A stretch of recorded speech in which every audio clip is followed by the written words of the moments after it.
Hello friends, வணக்கம். இன்றைக்கி நம்மளோட சேனலில் ரொம்பவே கிறிஸ்பி அண்ட் டேஸ்டியாக வெண்டைக்காய் பூண்டு வறுவல் தான் பார்க்க போகிறோம். இது ரொம்பவே சீக்கிரமாக பண்ணிடலாங்க. டேஸ்ட் பார்த்திங்கன்னா அட்டகாசமாக இருக்கும். சாம்பார் சாதம், அப்புறம் வந்துட்டு வெரைட்டி சாதம் எல்லாத்துக்குமே வந்துட்டு சூப்பரான மேட்சாக இருக்கும். இது எப்படி பண்ணுறேன்னு சொல்லிட்டு பார்க்கலாம். வாங்க வீடியோக்குள்ளே போகலாம். இது வரைக்கும் நம்ம சேனல் நீங்கள் சப்ஸ்கிரைப் இல்லைன்னா சப்ஸ்கிரைப் பண்ணிங்க, பெல் ஐக்கானை கிளிக் பண்ணிக்கோங்க. 1/4 கிலோ அளவுக்கு வெண்டைக்காய், பிஞ்சு வெண்டைக்காயை எடுத்து வச்சுக்கலாங்க. ஒரு பெரிய வெங்காயம் நீல வாக்கில் கட் பண்ணிவிட்டு, ஒரு வெண்டைக்காயை 2 நீல வாக்கில் கட் பண்ணிவிட்டு அதை வந்துட்டு நம்ம வந்துட்டு பொடி பொடியாக கட் பண்ணி வச்சுக்கிற போகிறோம். இந்த மாதிரி பார்த்து வாங்கிக்கலாங்க. பார்த்தோன்னாலே பிஞ்சாகவே இருக்கும். இப்போ பாருங்கள், இந்த மாதிரி கட் பண்ணி வச்சுக்கலாம். அதே மாதிரி இந்த வெங்காயத்தையும் கட் பண்ணி வச்சுக்கலாம். இப்போ ஒரு பாத்திரத்தை அடுப்பில் வச்சுட்டு ஆயில் சேர்த்துக்கலாம். இப்போ வெங்காயம் சேர்த்துக்கலாங்க. இது சட்டுன்னு உடனே செஞ்சு முடிச்சிடலாம். டேஸ்ட்டும் பார்த்திங்கன்னா அவ்வளோ அருமையாக இருக்கும்.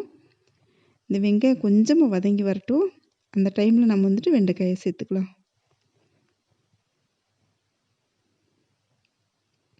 இந்த வெண்டைக்காயை சேர்த்துட்டு நல்லா வதக்கி விட்டுக்கலாங்க.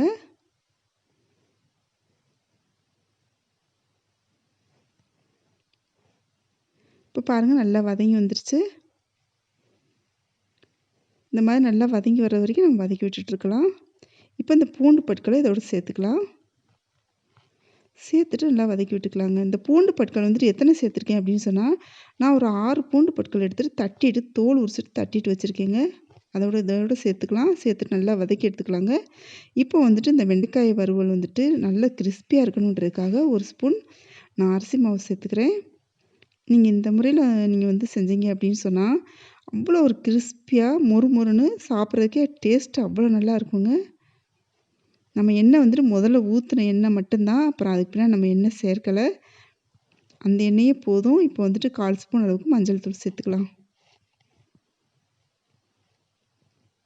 1/2 ஸ்பூன் அளவுக்கு மிளகாய்த்தூள் சேர்த்துட்டு நல்லா வதக்கி விட்டுக்கலாங்க. அந்த வெண்டைக்காயில் இருக்க எண்ணெயே போதுமானதாக இருக்கும். நம்ம கிளறி விட பார்த்திங்கன்னு சொன்னால் சரியான முறையில் சூப்பராக கிறிஸ்பியாக வந்துடுங்க. பாருங்கள், சூப்பரான மொறுமொறுன்னு கிறிஸ்பி அண்ட் டேஸ்டியாக வெண்டைக்காய் பூண்டு வறுவல் ரெடி ஆயிடுச்சு. இந்த ரெசிபி உங்களுக்கு பிடிச்சிருந்துச்சி அப்படின்னு சொன்னால் நம்ம சேனல் இது வரைக்கும் நீங்கள் சப்ஸ்கிரைப் இல்லைன்னா சப்ஸ்கிரைப் பண்ணிக்கோங்க. பெல் ஐக்கானை கிளிக் பண்ணிக்கோங்க. ஃப்ரெண்ட்ஸுக்கு ஷேர் பண்ணுங்கள், லைக் பண்ணுங்கள், கமெண்ட் பண்ணுங்கள். தேங்க்யூ.